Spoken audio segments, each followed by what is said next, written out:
असम के लोगों को इंसाफ दो, बुलडोजर से घर गिराना बंद करो, हेमंत बिस्वा शर्मा मुर्दाबाद, असम सरकार मुर्दाबाद, भाजपा सरकार मुर्दाबाद, दलित आदिवासी मुसलमानों के साथ इंसाफ करो, संविधान की तरह न्याय करो, बुलडोजर न्याय बंद करो, अत्याचार बंद करो।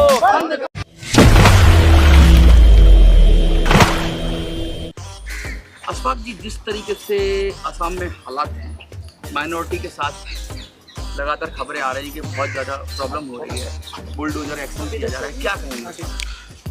मैं एक दो चीज़ बात में कहना चाहूँगा। दिल्ली के जंतर मंतर से मैं ये पूरे देश तक मैं आवाज़ पहुँचाना चाहूँगा कि इस देश के नागरिकों के खिलाफ हमें गुंडागर्दी नहीं करना चाहिए। इस देश के लोग जिन्होंने, और ख़ास करके गरीब लोग जो मजदूरी दिहाड़ी करते हैं, कुछ कमाते हैं, खाते हैं, कहीं रहते हैं, इन लोगों की कमाई इतने कम है कि ये अपने बच्चों के लिए दूध भी अफोर्ड नहीं कर पाते हैं, बिस्किट भी अफोर्ड नहीं कर पाते हैं, और उनके घरों को उजाड़ देना। कुछ लोग आशियाना बनाते हैं, कई मेहनत करके, काम करके, तिनका जोड़कर, और उनके आशियाना एक बार में ये कर देना। एक कहाँ का कानून है? एक कानून नहीं बल्कि संविधान के। मैं सुप्रीम कोर्ट में प्रैक्टिसिंग एडवोकेट के तहत और डिफरेंट हाई कोर्ट में प्रैक्टिस के तहत मैं बता सकता हूँ कि ये डेमोक्रेटिक राइट्स को सिर्फ नहीं बल्कि संविधान के मूल्यों को ख़त्म करने की काम कर रही है। बल्कि दूसरा मुद्दा ये है कि हेमंत बिस्वा शर्मा जो खुद एक करप्ट आदमी है, he was and I haven't told you, मैंने कभी ये नहीं कहा कि वो करप्ट है। कौन कहा? बीजेपी के बड़े नामचीन वरिष्ठ लीडरों ने उनको कहा जब वो कांग्रेस में थे कि आप बड़ा करप्ट आदमी है हेमंत बिस्वा शर्मा, लेकिन बीजेपी में जाने के बाद वो पूरा वॉशिंग मशीन में साफ होकर करप्ट से वो अच्छे आदमी बन गए, गंगा नहा लिए, और देश की जनता उनके लिए खराब लगने लगा।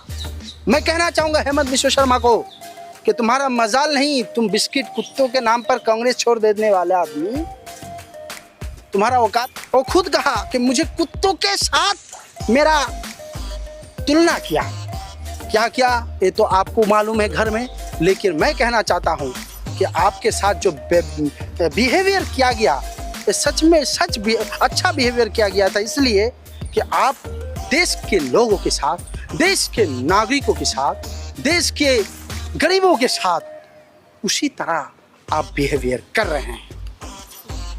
बल्कि मैं भारत के बीजेपी को मैं कहना चाहूँगा, बीजेपी रूलिंग स्टेट में बांग्ला बोलने वाले जो वेस्ट बंगाल के बंगाल के लोग हैं, कुछ दिन पहले मैं ताज्जुब हो गया मनोज भाई, मैं ताज्जुब हो गया कुछ दिन पहले कि मछली बाजार में दिल्ली में जहाँ मछली बिकता है, मछली कौन नहीं खाता है, उस माँ काली के मंदिर के नीचे बंगाली हिंदुओं को, मैं कहना चाहता हूँ बंगाली हिंदुओं को टारगेट किया गया, और टारगेट करके कहा मछली बेचना बंद करो। उन्होंने कहा, जवाब दिया मछली बंगाली हिंदुओं ने जवाब दिया, हम माता शक्ति की पूजा करने वाले हैं, हम काली मंदिर हमने बनाया है कालीबाड़ी के, और हम यहाँ मछली भी बेचेंगे, और भोग और प्रसाद जो लगाते हैं ये मछली का प्रसाद लगाते हैं, और कामाख्या मंदिर पर पाठा का बलि दिया जाता है, और पाठा का मांस प्रसाद के रूप में माना जाता है। अब बंगाल को कहाँ से कहाँ निकालेंगे? जनगण मन अधिनायक जय है भारत, भारत का एंथम जो बंगाल के नॉवेलिस्ट, बंगाल के कवि गुरु रविंद्रनाथ ठाकुर ने दिया है, जो बंगाल को, पूरे देश को क्रांति करने का काम, देश को इंडिपेंडेंस देने का काम नेताजी सुभाष चंद्र बोस जैसे महानायक ने किया, वो बंगाली थे या नहीं? मैं पूछना चाहता हूँ सरकार को, बंगाली को कहाँ से निकाला जाएगा? अमृत सेन बंगाली है, अब कहा बंगाल के लोगों को रविंद्रनाथ ठाकुर से लेकर नेताजी सुभाष चंद्र बोस से लेकर खुदीराम बोस से लेकर, और भूल मत जाना श्यामा प्रसाद मुखर्जी आपके फाउंडिंग फादर, और अशफाक जी को भूल रहे हैं क्या? हाँ बंगाल के ही है। बंगालियों को बांग्ला बोलने के वजह से अगर आप बंगाल के लोगों के ऊपर अत्याचार कर रहे हैं, ये बहुत गलत कर रहे हैं। आप स्वामी विवेकानंद की आत्मा जो भारत के ध्वजा को और भारत के संस्कृति जो असल धर्म है, हिंदू धर्म के जो सनातन धर्म के मूल्यबद्ध है, उसको शिकागो तक पहुंचाने वाला एक बंगाली स्वामी विवेकानंद जी थे, रामकृष्ण परमहंसदेव थे। आप हल्के में मत लीजिए। बंगालियों को बांग्ला जुबान बोलने के लिए अगर प्रताड़ित किया जाता है बीजेपी रूलिंग स्टेट में, ये निंदनीय है। देसी और रोहिंग्यों को टारगेट कर रहे हैं। तो आप बांग्लादेशी नहीं, जो आधार कार्ड पश्चिम बंगाल के लोगों का है, जो आधार कार्ड दिखा रहा है, पैन कार्ड दिखा रहा है, उन लोगों को क्यों कर रहे हैं आप? उन लोगों को प्रताड़ित क्यों कर रहे हैं? अब भाषा देख कर करेंगे। बांग्लादेशी है तो आप फेलियर है। सरकार किसका है? बॉर्डर सिक्योरिटी किसका है? मैं ये कहना चाहूंगा, इस सरकार को जवाब देना होगा। वोट के अधिकारों को भी तोड़ा जा रहा है। एसआईआर के मुद्दे पर बिहारियों की वोटर अधिकार को खत्म कर दिया गया।